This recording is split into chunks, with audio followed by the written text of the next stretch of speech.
तर काय म्हणता मित्रमंडळी, जय भीम नमो बुद्ध आहे. तुम्हाला तर माहीतच आहे की आपण 3 महिन्यापर्यंत ग्रंथपठणाचे ब्लॉग टाकणार आहे. तर आपल्या ग्रंथपठणाच्या ब्लॉगचा दिवस आहे 37वा.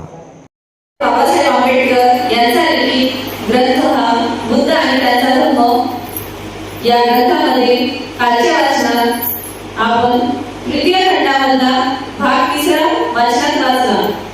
त्यामध्ये तथागत भगवान गौतम बुद्धांनी धर्म म्हणजे काय, जीवन सुचिता राखणे म्हणजे काय याबद्दल भिक्षू व उपासक यांना काही जे नियम असतात जीवन जगताना ते या आजच्या कालच्या वाचनात आपण पाहिले.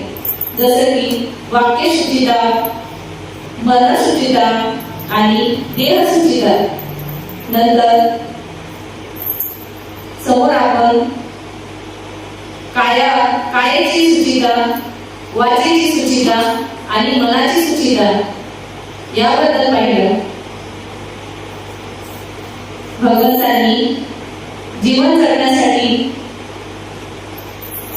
बुद्ध भिक्षू तसेच उपासक यांच्यात हिंसा, चोरी किंवा मिथ्याचार, असत्य भाषण, निंदा, कटू भाषण अशी वर्त बडबड यांच्यापासून परावृत्त होणे म्हणजे शील लाभ होय.